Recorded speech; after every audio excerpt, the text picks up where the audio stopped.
Hello everyone, welcome to the YouTube channel of Vidyashram Public School, Kota.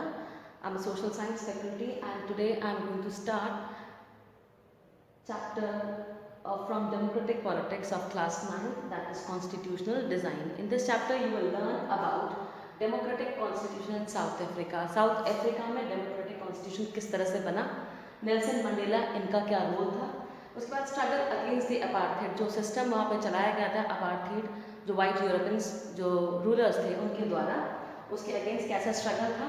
Then towards a new constitution, नया संविधान किस तरह से कैसे बनाया गया। उसके बाद नीड ऑफ अ कॉन्स्टिट्यूशन, संविधान की जरूरत क्यों होती है।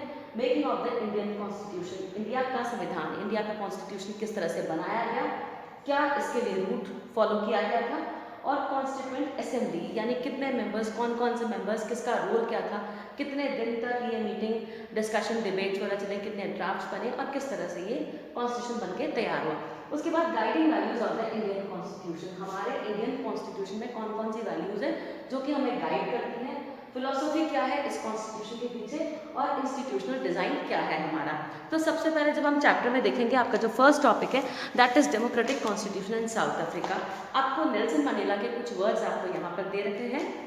I have fought against the white domination and I have fought against black domination, कि मैंने white और black दोनों ही की डोमिनेंस के खिलाफ युद्ध करा है। I have cherished the ideal of a democratic and free society in which all persons live together in harmony and with equal opportunities। और जो कंक्लूजन पे मैं आया हूँ, जो निष्कर्ष मैंने निकाला है वो यही है कि एक मुझे ऐसी सोसाइटी चाहिए जो सब रुकावटें, सब बंदिशों से फ्री हो, जहाँ पे वाइट और ब्लैक सब एक साथ मिलजुल के हार्मनी, पीसफुल, इक्वालिटी के साथ, भाईचारे के साथ सब एक साथ रहे मिलजुल कर। It is an ideal which I hope to live for and to achieve it. ये एक ऐसा आइडियल है जिसके लिए मैं रहना चाहूँगा, जीना चाहूँगा, इसको पाना चाहूँगा। और if it needs be, it is an ideal for which I am prepare to die. और अगर ज़रूरत पड़ी तो इस आइडियल के लिए मैं मरने को भी तैयार हूँ। तो ये वर्ड्स थे नेल्सन मंडेला के। अब ये क्यों थे? This was Nelson Mandela being tried for treason by the white south African government.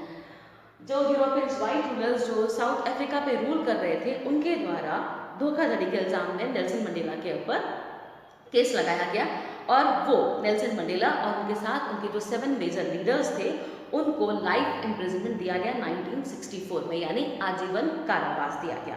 क्यों? क्योंकि इन्होंने अपार्थाइड सिस्टम के खिलाफ विरोध किया था। अपार्थाइड सिस्टम जो रंग भेद होता है, रैशियल डिस्क्रिमिनेशन, गोरे और काले का भेद। अब हम जानते हैं अफ्रीका में ब्लैक्स, नेटिव ब्लैक्स हैं, वाइट यूरोपियंस उनके ऊपर रूल कर रहे थे। डेफिनेटली आप बाहर के हो, आपका रंग अलग है, तो that is not a superiority, that is not your merit. लेकिन वो उसके बिहाफ पर रूल करते थे और ब्लैक्स को किसी भी तरह के राइट्स देने को तैयार नहीं थे, तो उसके विरोध में उनको जेल दी गई। He spent the next 28 years in South Africa's most dreaded prison Robben Island. Robben Island की जो सबसे खतरनाक जेल थी साउथ अफ्रीका में, वहाँ पर इन्होंने अगले 28 साल बिताए। अब स्ट्रगल अगेंस्ट अपार्थाइड, किस तरह से इन्होंने स्ट्रगल करा अपार्थाइड के खिलाफ। अपार्थाइड क्या है, पहले आप डेफिनेशन समझिए। Apartheid was the name of a system of racial discrimination unique to South Africa. ये रंगभेद का वो सिस्टम है जो कि पर्टिकुलरली साउथ अफ्रीका से यूनिक है, यानी वहीं से शुरू हुआ था, फिर वहीं से वर्ल्ड में आगे इसको समझा गया है। The white Europeans impose this system on south Africa. White Europeans ने जबरदस्ती ये सिस्टम थोप दिया अफ्रीकन ब्लैक्स के ऊपर। 17th और 18th सेंचुरी जो ट्रेडिंग कंपनीज थी यूरोप की, जिस तरह से इंडिया पे रूल करा, इंडिया को बेवकूफ़ बनाकर या हमको हमारी बोलेपन का, हमारा फ़ायदा उठाकर हमारे पर रूल करा, उसी तरह से इनके ऊपर भी रूल करा, फोर्सफुली और आर्म्स का सहारा लेकर। But unlike India, a large number of whites had settled in south Africa. लेकिन बाद में वाइट्स तो यहाँ से चले गए थे इंडिया से, लेकिन साउथ अफ्रीका में वाइट्स वहाँ पर बाद में सेटल हो गए। The system of apartheid divided the people. ये जो सिस्टम था अपार्थाइड, इसने पूरे साउथ अफ्रीका को डिवाइड कर दिया, one side blacks, another side whites. और उसके अलावा एक चीज़ और थी, अब नेटिव जो पीपल थे वो वहाँ के ब्लैक थे और यूरोपियंस वाइट थे। इसके अलावा एक और सेक्शन था जिसको कलर्ड कहा जाता है या मिक्स सेक्शन है, वो सेक्शन था जो कि इंडिया से कभी माइग्रेट होकर वहाँ पर गए थे। तो neither we are blacks nor we are whites, हम लोग कलर्ड वाले में काउंट होते थे। तो हमें कलर्ड या मिक्स्ड नाम दिया गया। The white rulers treated all non whites as inferior. जितने भी वाइट यूरोपियंस थे वो सभी नॉन वाइट्स को, चाहे वो अफ्रीकन्स थे चाहे इंडियंस थे, सबको वो इन्फीरियर ट्रीट किया करते थे। यहाँ तक कि नॉन वाइट्स को वोटिंग राइट भी नहीं दिए गए थे। बहुत सारा ह्यूमिलिएशन, बहुत सारा टॉर्चर इनको सहन करना पड़ता था। जो अपार्थाइड सिस्टम था बेसिकली ये ब्लैक्स के लिए कम्प्लीटली ऑपरेसिव था। दे वर फॉरबिडन फ्रॉम, जहाँ पे वाइट्स रहते हैं वहाँ पर ये रह नहीं सकते, जहाँ पे वाइट्स काम करते हैं वहाँ पर ये काम नहीं कर सकते। पूल्स, बीचेस, पब्लिक ग्राउंड्स हैं, थिएटर्स हैं और जो भी फैसिलिटीज़ हैं, जितना भी, यहाँ तक कि पब्लिक टॉयलेट्स भी जहाँ पर वाइट्स यूज़ करते हैं जिस प्लेस को, वहाँ पर ब्लैक्स को अलाउ नहीं किया जाता था। ब्लैक्स के लिए एक सेपरेट एरिया होता था और ये जो सिस्टम है इसको फिर सेग्रीगेशन कहा गया, क्योंकि आपने पूरी सोसाइटी को सेपरेट कर दिया, डिवाइड कर दिया। They could not even visit the churches, यहाँ तक कि जिस चर्च में वाइट्स जाते हैं वहाँ पर ब्लैक्स नहीं जाएंगे। Since 1950 the blacks coloured and Indians fought against the apartheid system. 1950 के बाद फिर ये चलता ही रहा। विद्रोह जो था इनका, ब्लैक्स थे, कलर थे और इंडियंस थे। दे लॉन्च प्रोटेस्ट मार्चेस, बहुत सारी प्रोटेस्ट मार्च लॉन्च किए गए, स्ट्राइक लॉन्च की गई, स्ट्राइक्स वगैरह की गई। फिर अफ्रीकन नेशनल कांग्रेस जो पॉलिटिकल पार्टी बनाई गई थी वो एक अम्ब्रेला पार्टी थी, यानी सभी छोटी छोटी पार्टीज के ऊपर एक मेन पार्टी हुआ करती थी। इसके अंदर आपके वर्कर्स यूनियंस हैं, कम्युनिस्ट पार्टी है और भी छोटी छोटी जो भी सपोर्टिंग पार्टीज थी। Many sensitive whites also join the ANC। अब इस अफ्रीकन नेशनल कांग्रेस को ज्वाइन करने वाले कुछ सेंसिटिव वाइट भी थे, यानी जो ब्लैक्स के खिलाफ जो उनके लिए सिंपथी रखा करते थे। जैसे हमने फ्रेंच रिवोल्यूशन में देखा था कि कुछ क्लर्जी हैं, कुछ नोबल्स हैं जो थर्ड एस्टेट के प्रति कुछ सहानुभूति रखते थे, तो उनका साथ दे रहे थे, उनको सपोर्ट कर रहे थे, उनको मोटिवेट कर रहे थे। तो उसी तरह से यहाँ पर कुछ वाइट्स भी हैं जो सेंसिटिव थे और उनके साथ में विद्रोह में शामिल हो गए।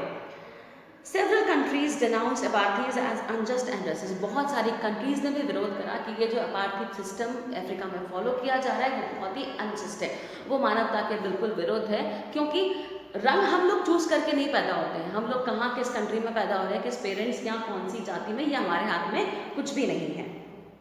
But the white racist government continue to rule by detaining, torturing and killing thousands. लेकिन जो वाइट्स थे वो हज़ारों की तादाद में लोगों को मार रहे थे, टॉर्चर कर रहे थे, जो हार्श ट्रीटमेंट, जो स्कॉन, थ्रेट, जो भी हो सकता था वो सब उनके साथ में किया जा रहा था अपने रूल को मेंटेन करने के लिए। अब देखते हैं टुवर्ड्स अ न्यू कॉन्स्टिट्यूशन, नए संविधान की तरफ अफ्रीकन्स कैसे बढ़े।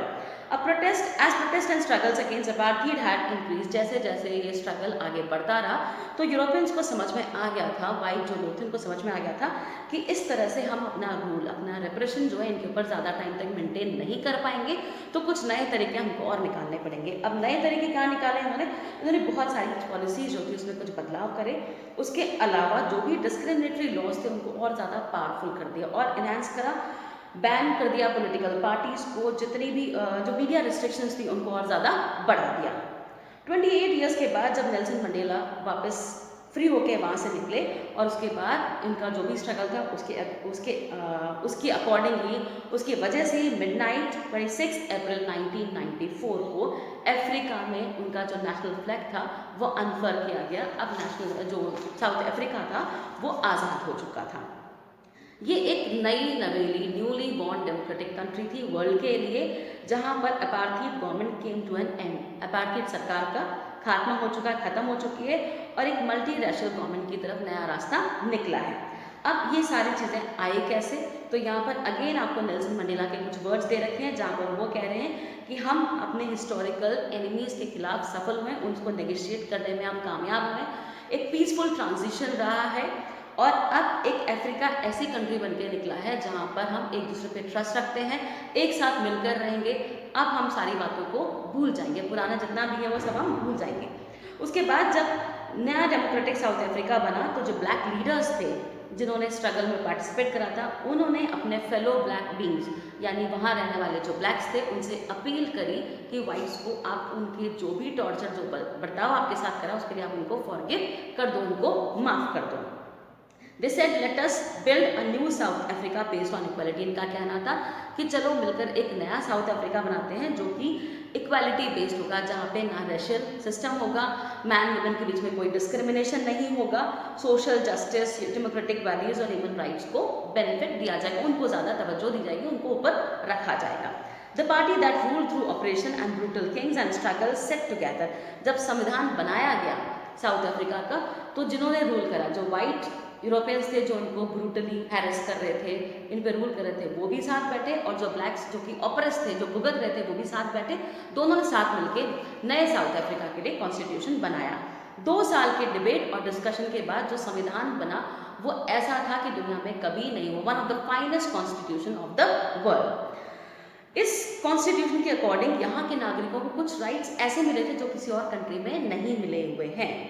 Together they decided that in the search for a solution, कि जब भी कोई प्रॉब्लम का सोल्यूशन निकाला जाएगा तो यहाँ पे सभी को मौका मिलेगा, किसी को हम एक्सक्लूड नहीं करेंगे। Means no group of the society, majority, minority, backward वगैरह, किसी को ऐसा नहीं एक्सक्लूड किया जाएगा, सबको इक्वल मौका मिलेगा to say to raise up their volume. They agree that everybody should become part of the solution, हर कोई सोल्यूशन का पार्ट बने, चाहे वो माइटी हो चाहे नहीं, मीन्स किसी का स्टेटस कितना भी ऊंचा हो कितना भी नीचा हो, सब बराबर है हमारे लिए। The preamble to the constitution, South African constitution, ये आपको अगले पेज में दे रखा है, जो कि आपको उसकी स्पिरिट के बारे में बताता है। अब साउथ अफ्रीका का जो कॉन्स्टिट्यूशन है वो जितनी भी डेमोक्रेटिक कंट्रीज उनको इंस्पायर करता है, उनके जो प्रिंसिपल्स हैं वो काफ़ी इंस्पायरिंग है। A state denounced by the entire world till recently as the most undemocratic one is now seen as a model of democracy। वो कंट्री जो कि मोस्ट अनडेमोक्रेटिक थी, सबसे ज़्यादा परेशान थी, अब वो एक मॉडल बन गई थी कि how a democratic country should be like. ये सारे पॉसिबल चेंजेस किस तरह से हो गए, क्योंकि अफ्रीका के लोगों ने साथ में वर्क करा है, अपने बिटर एक्सपीरियंसेस को उन्होंने अब अपनी ताकत बना के आगे इस्तेमाल करा है। सब एक साथ बैठे और जैसे रेनबो में ब्राइट कलर्स होते हैं, 7 कलर्स होते हैं, उस तरह से ये ब्राइट सनशाइन, ब्राइट कलर्स के साथ में बाहर निकले। Speaking on the south African constitution, Mandela said, यहाँ पर अकेले मंडेला के कुछ वर्ड्स आपको दे रखे हैं कि उन्होंने साउथ अफ्रीका के कॉन्स्टिट्यूशन के बारे में क्या कहा है। The constitution of south Africa speaks of both the past and the future, हमारा जो संविधान है साउथ अफ्रीका का, ये हमारे पास्ट और फ्यूचर दोनों के बारे में बताता है। On the one hand, it is a solemn pact in which we as South Africans declare to one another that we shall never permit a repetition of our racist, brutal and repressive past, कि हम दोबारा कभी ऐसा इतिहास दोहराने का मौका किसी को भी नहीं देंगे जो हमारे साथ रंग को लेकर भेदभाव करे, किसी भी तरह का भेदभाव करे। But it is more than that, it is also a charter for the transformation, इसके अलावा ये बहुत कुछ है, ये एक चार्टर है जो कि ट्रांसफॉर्म कर रहा है of a country into one which is truly shared by all. पहले हम अकेले इसके नागरिक थे, दूसरे हमारे पर रूल कर रहे थे, अब हमने ट्रांसफॉर्म करा, अब हम ऐसी कंट्री है जहाँ पर गोरे हो चाहे काले हो चाहे मिक्स्ड हो कलर, हम सब एक साथ मिलजुल कर रहते हैं। Which in the fullest sense belongs to all of us, जो कि हम सब से बिलोंग करती है, black and white, women and man, आदमी हो औरत हो गोरे हो काले हो कैसा भी हो, ये साउथ अफ्रीका सबका देश है जो यहाँ पर रह रहे हैं। It is for everyone. अब जो टॉपिक समझना है वो है why do we need a constitution, constitution की ज़रूरत क्यों होती है। तो साउथ अफ्रीका का जो एग्जाम्पल था हमारे पास में वो काफ़ी अच्छा एग्जाम्पल था to understand the need of the constitution, और कॉन्स्टिट्यूशन करता क्या है।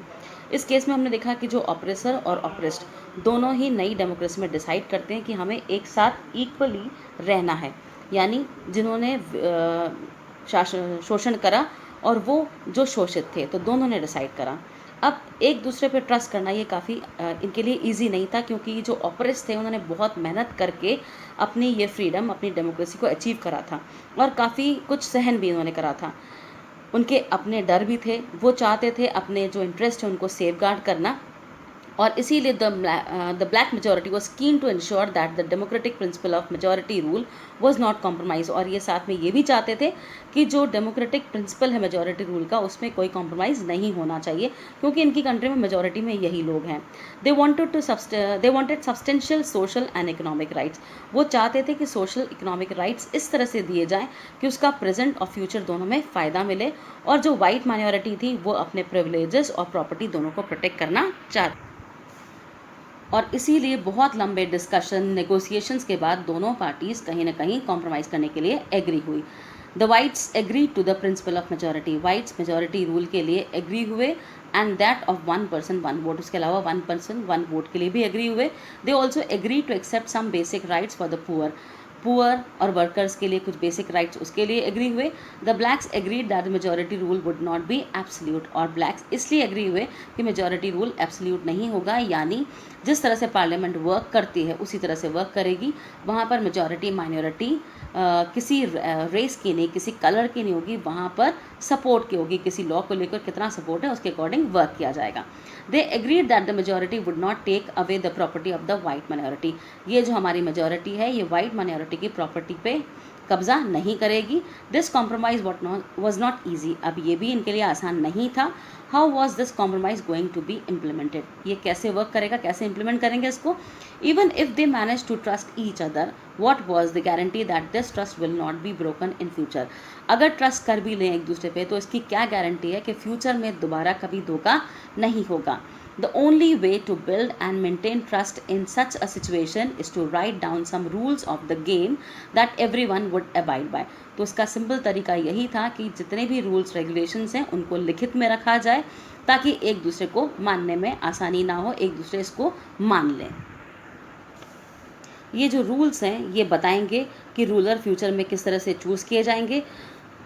These rules also determine what the elected governments are empowered to do.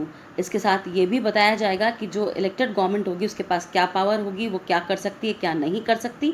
Finally these rules decide the rights of the citizen, और यही रूल्स जो हैं वो सिटीजन्स के राइट को भी डिसाइड करेंगे।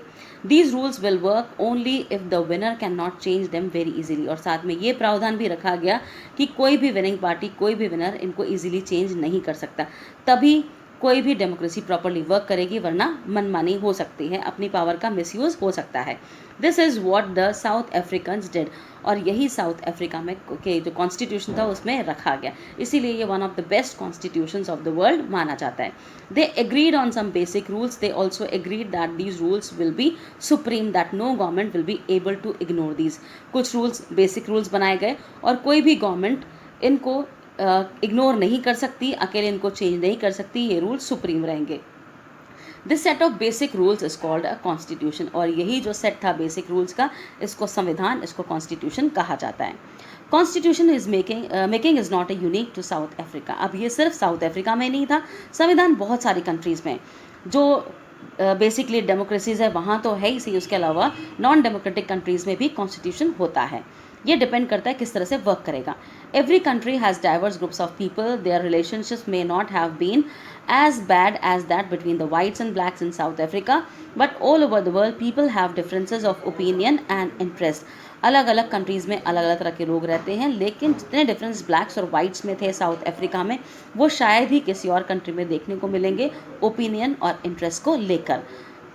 Whether democratic or not, most countries in the world need to have these basic rules. This applies not just to governments. Any association needs to have its constitution.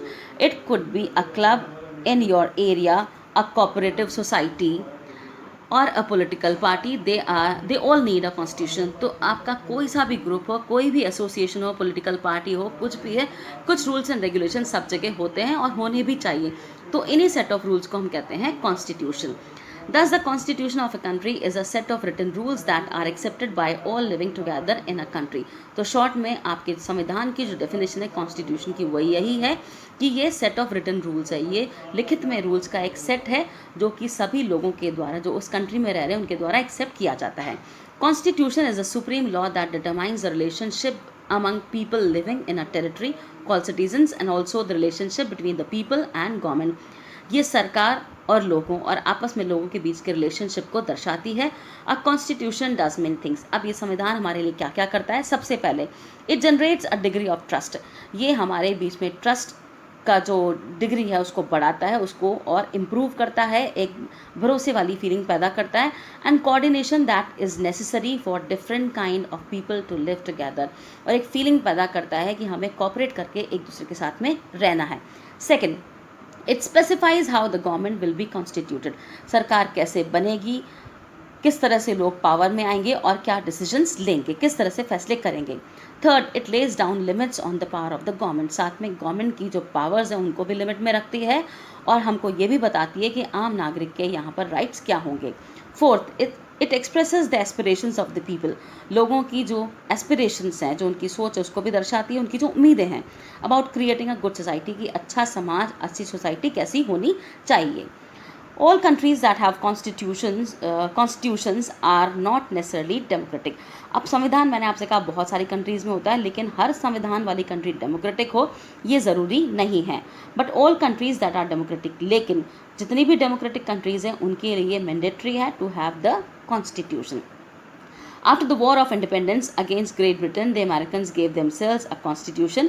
आपने French revolution में पढ़ा था कि great Britain के against जब Americans ने independence हासिल कर ली थी तो उन्होंने बिल ऑफ राइट्स बनाया था, वही उनका कॉन्स्टिट्यूशन था.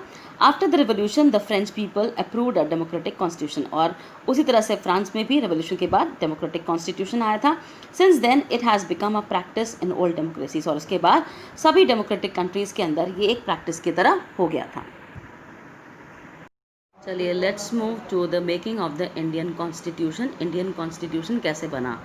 तो साउथ अफ्रीका की तरह इंडियन कॉन्स्टिट्यूशन जो था वो भी काफ़ी डिफ़िकल्ट सर्कमस्टांसेस में बनाया गया था.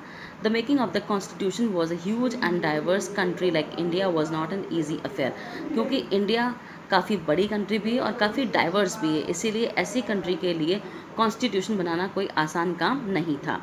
At that time the people of India were emerging from the status of subject to that of citizen, और इस वक्त हमारी भी कंडीशन वही थी कि हम अभी सब्जेक्ट से सिटीजन पे कन्वर्ट हुए थे, यानी हम पहले पपेट की तरह थे जो कि फॉरेन रूल के अंडर में थे, और अब हम यहाँ के नागरिक हो चुके थे. The country was born through a partition, इसके अलावा पार्टीशन की भी हुआ था हमारा. एक पार्ट हमारा पाकिस्तान चला गया, पाकिस्तान बन गया था, और एक इंडिया बन गया था. तो पार्टीशन के बाद एक तरह से ये नई कंट्री बनी थी. This was a traumatic experience for the people of India and Pakistan, जो कि बहुत ही ज़्यादा दर्दनाक एक्सपीरियंस था, चाहे पाकिस्तान हो चाहे इंडिया के लोग हों. At least 10 lakh people were killed. इस जब ये बहुत पेनफुल ब्लडी पार्टीशन हुआ था तो उस वक्त करीब 10 लाख लोग मारे गए थे दोनों ही साइड से. उसके अलावा देयर वर अनदर प्रॉब्लम, इसके अलावा देयर वाज अनदर प्रॉब्लम, कुछ और प्रॉब्लम भी थी. जैसे the British had left it to the rulers of the princely states to decide whether they wanted to merge with India और विद पाकिस्तान और remain independent. अंग्रेज़ जाने से पहले ये इंडिया के जो रूलर्स वगैरह थे, जो भी अलग अलग स्टेट्स के प्रिंसली स्टेट्स के रूलर्स थे, उनके ऊपर छोड़ गए थे कि वो चाहे तो पाकिस्तान के साथ मर्ज हो जाएं, चाहे इंडिया के साथ रहें, या फिर इंडिपेंडेंट हो जाएं. The merger of these princely states was a difficult. अब इनको मर्ज करना हमारे साथ ये काफ़ी डिफ़िकल्ट और अनसर्टन टास्क था, यानी हो भी सकता है नहीं भी हो सकता. When the constitution was being written, जिस वक्त संविधान लिखा जा रहा था उस वक्त हमारे देश का फ्यूचर जो था वो इतना सिक्योर नहीं था जितना आज हम महसूस करते हैं. और इसीलिए the makers of the constitution has anxieties, उनकी अपनी खुद की एंजाइटीज़ थी, अपनी खुद की दुविधाएं थी, उलझनें थी अबाउट द प्रेजेंट, आज को लेकर और फ्यूचर को लेकर. अब देखते हैं पाथ टू द कॉन्स्टिट्यूशन, किस तरह से संविधान बना, क्या रूट फॉलो करा. डिस्पाइट ऑल दीज डिफ़िकल्टीज़, इतनी सारी प्रॉब्लम्स के बाद there was one big advantage for the makers of the Indian constitution. Indian constitution के मेकर्स के साथ एक एडवांटेज था, क्या था? Unlike South Africa, they did not have to create a consensus about what a democratic India should look like. यहाँ पर हमें साउथ अफ्रीका की तरह ये नहीं देखना कि डेमोक्रेटिक इंडिया कैसा लगेगा. Much of the consensus has evolve during the freedom struggle, क्योंकि ये काफ़ी सारी चीज़ें जो थी वो लोगों को फ्रीडम स्ट्रगल के टाइम पर समझ में आ गई थी. लीडर्स को भी क्लियर हो गया था कि एक डेमोक्रेटिक कंट्री कैसी होनी चाहिए. Our national movement was not merely a struggle against a foreign rule. हमारा नेशनल मूवमेंट जो था सिर्फ फॉरेन रूल के खिलाफ नहीं था, वो it was also a struggle to rejuvenate our country and to transform our society and politics. ये एक ऐसा स्ट्रगल था जहां हमें अपनी कंट्री को नए रूप में बनाना है, उसे हमें हमारी सोसाइटी और पॉलिटिक्स को ट्रांसफॉर्म करना है, क्योंकि हमारे यहाँ भेदभाव, डिस्क्रिमिनेशन, बहुत सारी चीज़ें थी, तो उन्हें भी हमें चेंज करना था. There were sharp differences of opinion within the freedom struggle, और ये सारी ओपिनियंस जो थी वो स्टार्कली फ्रीडम स्ट्रगल में भी नज़र आ रही थी. जब इंडियंस फाइट कर रहे थे तो यहाँ पर भी जातिवाद को लेकर काफ़ी डिफरेंसेस थे, और ऐसे डिफरेंसेस इवन हमारी सोसाइटी में आज भी देखने को मिलते हैं. लेकिन some basic ideas have come to be accepted by almost everyone. कुछ ऐसे आइडियाज़ भी हैं जो सबने एक्सेप्ट करें. As far back as in 1928, Motilal Nehru and 8 other Congress leaders drafted a constitution for India. अब 1928 में भी कॉन्स्टिट्यूशन बनाया गया था जो मोतीलाल नेहरू और 8 दूसरे कांग्रेस लीडर्स के द्वारा बनाया गया था. फिर 1931 में the resolution of the Karachi session of the Indian national Congress dwelt on how independent India's constitution should look like. फिर 1931 जो कराची सेशन हुआ था वहाँ पे रेजोल्यूशन लिया गया कि इंडियन नेशनल कांग्रेस की तरफ से ये रेजोल्यूशन था कि इंडिपेंडेंट इंडिया का कॉन्स्टिट्यूशन कैसा लगना चाहिए. Both these documents were committed to the inclusion of universal adult franchise, right to freedom and equality, and to protecting the rights of minorities in the Constitution of Independent India. तो जो problems हम पहले face कर रहे थे उन सबको ध्यान में रखते हुए इसमें इंक्लूड किया गया था. Thus some basic values were accepted by all leaders. इसीलिए हम कह सकते हैं कि कुछ बेसिक वैल्यूज़ को सभी लीडर्स ने एक्सेप्ट करा much before the constituent assembly. ये कॉन्स्टिट्यूएंट असेंबली जो कि संविधान बनाती उसके पहले ही काफ़ी चीज़ें एक्सेप्ट की जा चुकी थी.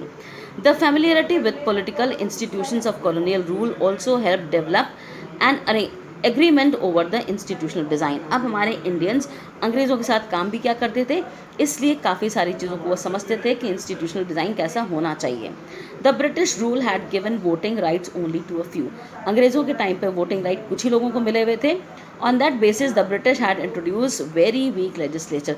तो उसके हिसाब से बहुत ही कमज़ोर लेजिस्लेचर तैयार हुआ था अंग्रेज़ों का. इलेक्शंस 1937 में किए गए प्रोविंशियल लेजिस्लेचर्स के लिए and ministries all over British India. These were not fully democratic. अब क्योंकि यहाँ पे राइट टू वोट कुछ ही लोगों को मिला है इसलिए ये फुली डेमोक्रेटिक नहीं था. लेकिन इस एक्सपीरियंस से इंडियंस ने समझा था कि लेजिस्लेचर कैसे काम करता है. प्रूव टू बी वेरी, और ये उनके लिए आगे कॉन्स्टिट्यूशनल अरेंजमेंट्स बनाने में, कॉन्स्टिट्यूशन बनाने में काफ़ी हेल्पफुल रहा. And that is why the Indian Constitution adopted many institutional details and procedures. और इसीलिए हमने कॉलोनियल लॉज से, जैसे गवर्नमेंट ऑफ इंडिया एक्ट बना था 1935, इन सब चीज़ों से हमने काफ़ी चीज़ें समझी है, काफ़ी सीख ली है. इंस्टीट्यूशनल डिटेल्स को हम समझ पाए, प्रोसीजर्स को हम समझ पाए. Years of thinking and डिलिबरेशन on the framework of the constitution. उसके बाद काफ़ी सालों तक डिबेट डिस्कशन हुए, सोच विचार हुआ और उसका भी फ़ायदा मिला कॉन्स्टिट्यूशन बनाने में. Our leaders gain confidence to learn from other countries. उसके अलावा बाकी दूसरे देशों से भी हमने गाइडलाइंस ली है, जैसे फ्रेंच रेवोल्यूशन था, उसके बाद आपका जो बिल ऑफ राइट्स है अमेरिका का, रशियन रेवोल्यूशन है, उनसे भी हमने काफ़ी सीख ली थी. Many of our leaders were inspired by the ideals of French revolution, the practice of parliamentary democracy in Britain, and the Bill of Rights in US. The socialist revolution in Russia had inspired many Indians to think of shaping a system based on social and economic equality. Yet they were not simply imitated that what others had done. अब as it is हमने वो copy तो नहीं करा, लेकिन हमने काफ़ी चीज़ें उनसे सीख के तौर पे अडॉप्ट करी हैं. At each step they were questioning whether these things suited our country. और हर बार ये डिस्कस होता था कि क्या ये सारी चीज़ें जो हम पढ़ रहे हैं बिल ऑफ राइट्स में या बाकी चीज़ों में, वो हमारी कंट्री पे सूट करेगी या नहीं. सूट करेगी तो हमने अडॉप्ट करा, नहीं करेगी तो रिजेक्ट करा. All these factors contributed to the making of our Indian constitution. अब उसके बाद कॉन्स्टिट्यूएंट असेंबली के बारे में देखते हैं. Who then were the makers of the Indian constitution. अब हमें ये देखना है कि कौन थे जिन्होंने इंडियन कॉन्स्टिट्यूशन बनाया. The drafting of the document called the Constitution was done by an assembly. ये कॉन्स्टिट्यूशन बनाने का जो काम था ये एक असेंबली के द्वारा किया गया था, जो कि इलेक्टेड रिप्रेजेंटेटिव्स थे और इनको कॉन्स्टिट्यूएंट असेंबली नाम दिया गया. Elections to the constituent assembly were held in July 1946. इसके लिए चुनाव पहली बार जुलाई 1946 में हुए थे. इट्स फर्स्ट मीटिंग, फिर उसके बाद पहली मीटिंग दिसंबर 1946 में हुई. उसके बाद soon after the country was divided, फिर उसी के बाद इंडिया पाकिस्तान डिवीजन हो गया था और उसी के अकॉर्डिंग फिर कॉन्स्टिट्यूएंट असेंबली भी हमारे डिवाइड होगी कि कुछ मेंबर्स हमारे उधर चले गए थे. The constituent assembly that wrote the Indian constitution had 299 members. जो कॉन्स्टिट्यूएंट असेंबली थी उसमें 299 मेंबर्स थे. The assembly adopted the constitution. उसके बाद हमारा संविधान बनके तैयार हुआ 26 नवंबर 1949 में और 26 जनवरी 1950 में इसको इफेक्ट में लाया गया, जिस दिन को हम रिपब्लिक डे के तौर पे सेलिब्रेट करते हैं. To mark this day we celebrate. Then why should we accept the constitution made by this assembly more than 50 years ago? अब आज भी इतने साल 50 years क्या 70 years करीब निकल गए हैं आज़ादी को, तो आज भी हम इस कॉन्स्टिट्यूशन को क्यों एक्सेप्ट किए हुए हैं? We have already noted one reason about the constitution does not reflect the views of its members alone. वो इसलिए क्योंकि यहाँ पर बनाने वालों का व्यू नहीं था अकेले, बल्कि ये एक ब्रॉड कंसेंसस था जो कि जनरली सभी लोगों के व्यूज़ को एक्सप्रेस करता है।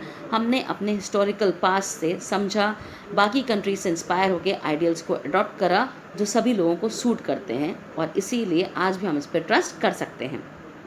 Many countries of the world have had to rewrite their constitution afresh because the basic rules were not accepted to all major social groups और political parties। बहुत सारी कंट्रीज़ ऐसी भी हैं जिनको अपना कॉन्स्टिट्यूशन रीराइट करना पड़ा क्योंकि वहाँ के लोग जो थे उनके बेसिक रूल्स वगैरह से, जो उनको रूल्स वगैरह दिए गए थे सोशल ग्रुप्स को, पॉलिटिकल पार्टीज़ को, उसको एक्सेप्ट नहीं कर पा रहे थे।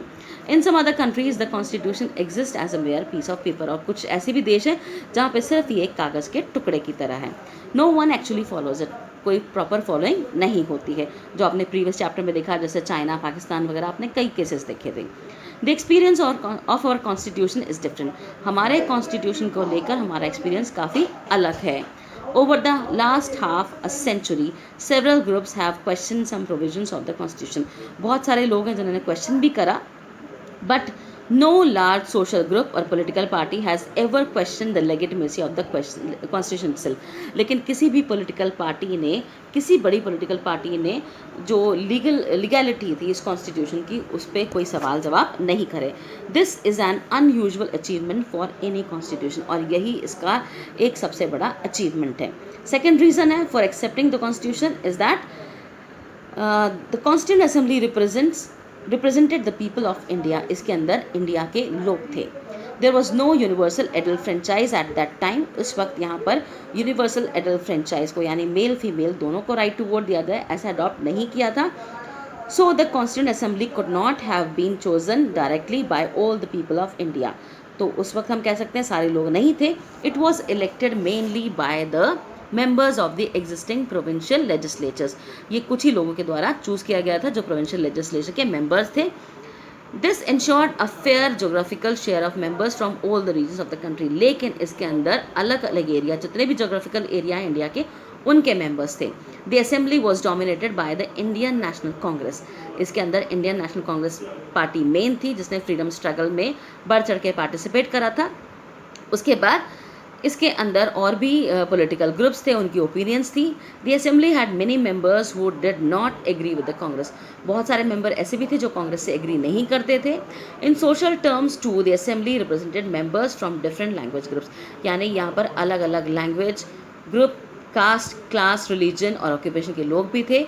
Even if the constituent assembly was elected by universal adult franchise, its composition would not have been very different। अगर हम universal adult franchise भी अडॉप्ट करते तो भी इस constituent assembly का जो composition था लगभग ऐसा ही होता। Finally, the manner in which the constituent assembly worked, जिस तरह से इसने काम करा वो इसको प्रूव करता है कि ये constitution बिल्कुल बहुत अच्छा बना हुआ है। The Constituent Assembly worked in a systematic, open and consensual manner। बहुत ही सिस्टमैटिक तरीके से ओपन होके काम करा था। फर्स्ट सम बेसिक प्रिंसिपल्स, जो बेसिक प्रिंसिपल्स थे उनको डिसाइड करा, उनके ऊपर एग्री हुए। उसके बाद ड्राफ्टिंग कमेटी जो कि डॉक्टर B.R. अम्बेडकर के द्वारा चेयर की गई थी, यानी चेयरमैन थे वो। फिर उसके बाद ड्राफ्ट कॉन्स्टिट्यूशन फॉर डिस्कशन, एक कॉन्स्टिट्यूशन बनाया गया, रफ कॉन्स्टिट्यूशन, ताकि पॉइंट्स पे डिस्कस किया जा सके। सेवरल राउंड्स, बहुत सारे डिस्कशंस हुए, अलग अलग राउंड्स, एक एक क्लॉज को लेकर क्लॉज बाय क्लॉज डिस्कशन हुए। More than 2000 amendments were considered, और 2000 से भी ज़्यादा अमेंडमेंट कंसिडर किए गए, यानी इन फ्यूचर अगर कभी लगेगा तो बदलाव किए जाएंगे। उसके बाद मेंबर्स जो थे सारे वो 114 दिन तक, 114 डेज तक, जो कि 3 साल के पीरियड में अलग अलग था, उसमें स्प्रेड होके सारा, मतलब 114 दिन में स्प्रेड था, 3 इयर्स का टाइम, उसमें डिबेट डिस्कशन हुए। हर डॉक्यूमेंट और एक एक वर्ड जो इस असेंबली में बोला गया वो सब आज भी रिकॉर्ड और प्रिजर्व्ड है। इनको हम कॉन्स्टिट्यूएंट असेंबली डिबेट्स कहते हैं। व्हेन प्रिंटेड दीज डिबेट्स, और अगर हम इनको प्रिंट करें तो ये 12 बल्कि वॉल्यूम्स में कन्वर्ट हो जाएगा। These debates provide the rationale behind every provision of the constitution। ये प्रूव करता है कि हर एक प्रोविजन पे बहुत प्रॉपरली ध्यान दिया गया है। These are used to interpret the meaning, और यही हमें दिखाते हैं कि हमारा कॉन्स्टिट्यूशन कितना अच्छा है।